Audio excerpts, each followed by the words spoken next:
ఇప్పుడు ఒక్కొక్క దిక్కు గురించి దీని గురించి చెప్పుకుందామండి. సపోజ్ నార్త్ ఈస్ట్ కార్నర్, ఇప్పుడు ఇక్కడ నార్త్ ఈస్ట్ కార్నర్ లో ఎనర్జీ డౌన్ ఉంది. నార్త్ ఈస్ట్ కార్నర్ లో ఎనర్జీ డౌన్ ఉండడం వల్ల ఏమవుతుందంటే, ఈశాన్యం అంటారు దీని తెలుగులో. ఇక్కడ డౌన్ ఉండడం వల్ల ఏమవుతుందంటే నేమ్ అండ్ ఫేమ్ డౌన్ ఉంటాయండి. డబ్బు సంపాదన దాని విషయం పక్కన పెట్టేస్తే నేమ్ అండ్ ఫేమ్ డౌన్ ఉంటుంది. హెల్త్ పాయింట్ ఆఫ్ వ్యూలో కొన్ని హెల్త్ ఇష్యూస్ ఉంటాయి. నెక్స్ట్ వచ్చేసరికి సౌత్ ఈస్ట్ అంటే ఆగ్నేయం అంటారండి ఇది. ఇక్కడ కూడా ఎనర్జీ తక్కువ ఉంది. దీనివల్ల ప్రాబ్లం ఏంటంటే ఫైనాన్షియల్ అవుట్ఫ్లోస్ ఎక్కువ ఉంటాయండి. అంటే వచ్చే ఆదాయం కన్నా ఖర్చు ఎక్కువ ఉంటుంది అన్నమాట. అట్లాగే ఇంట్లో అయితే ఇంట్లో అయితే అంటే రెసిడెన్షియల్ పర్పస్ అయితే కనుక ఏమవుతుందంటే ఆ ఇంట్లో స్త్రీ అనారోగ్య లక్షణం ఉంటుంది. లేదా రెండో సంతానం మగపిల్లైనా ఆడపిల్లైనా కానీ కొంచెం అగ్రెసివ్ గా ఉండటం కానీ, లేదా వాళ్ళ హెల్త్ ఇష్యూస్ ఉండటం కానీ అవన్నీ ఉంటాయండి. మనం దాన్ని ఎప్పుడైతే పెట్టామో ప్లేస్ చేసామో ఆటోమేటిక్ గా అవన్నీ సర్ప్లస్ అవుతాయి.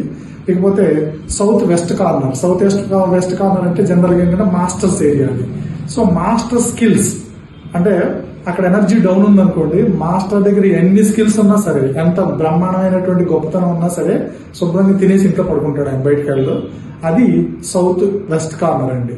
ఇకపోతే నార్త్ వెస్ట్ కార్నర్ అంటే వాయువు అంటారండి. అంటే వాయువుకి రిలేటెడ్ ఇది. ఇక్కడ ప్రాబ్లం ఉంటే అంటే ఎనర్జీ ఎక్కువ ఉన్నా తక్కువ ఉన్నా కూడా దాని ఎనర్జీ ఇన్బ్యాలెన్స్ అయితే గనక అక్కడ ఏమవుతుందంటే హార్ట్ కి సంబంధించినటువంటి ప్రాబ్లమ్స్ ఉంటాయి. అదేవిధంగా ఆ ఇంట్లో లవ్ మ్యారేజెస్ ఇలా ఉంటాయండి. మూడో సంతానానికి ఎఫెక్ట్ అవుతుంది. సో ఇవన్నీ కూడా నార్త్ వెస్ట్ కార్నర్ సంబంధించింది. అదే ఫైనాన్షియల్ ఇన్స్టిట్యూషన్స్ అనుకోండి, జస్ట్ లైక్ ఇప్పుడు మనం ఒక సాఫ్ట్వేర్ కంపెనీలో ఉన్నాం కాబట్టి ఇక్కడ ఇన్స్టిట్యూషన్ పాయింట్ ఆఫ్ వ్యూలో మనం ఇక్కడ ఏమో ఆలోచిస్తామంటే ఫైనాన్షియల్ ఇన్ఫ్లోస్ ఇక్కడ నుంచే ఇన్ఫ్లోస్ ఉంటాయండి. సౌత్ ఈస్ట్ లో నుంచే అవుట్ ఫ్లోస్ ఉంటాయి అనమాట. అంటే నార్త్ ఈస్ట్ లో నుంచి ఇన్ఫ్లోస్ వస్తాయి, ఫైనాన్షియల్ ఇన్ఫ్లోస్. ఈ ఇన్ఫ్లోస్ పెరగాలి అని అంటే ఖచ్చితంగా ఇక్కడ 100% ఎనర్జీ ఉండాలండి. దానికోసం మనం ఇక్కడ ఎనర్జీ ఇంప్రూవ్ చేస్తాం అనమాట. ఇవి రెండు బాగున్నాయి ఇక్కడ. అంటే ఇక్కడ ఎవరైతే కంపెనీ లీడ్ చేస్తున్నారో ఆ లీడ్ చేసే పర్ఫెక్ట్ గా 100% స్కిల్ఫుల్ పర్సన్ అండ్ సైమల్టేనియస్ గా ఫైనాన్షియల్ ఇన్ఫ్లోస్ కూడా ఈ కంపెనీకి బాగున్నాయి. కొద్దిగా అధిక ఖర్చులు ఉన్నాయి కాబట్టి అక్కడ ఎనర్జీ తక్కువ ఉంది కాబట్టి అధిక ఖర్చులు దానివల్ల ఉండొచ్చు. దాన్ని కూడా కంట్రోల్ చేసాం మనం.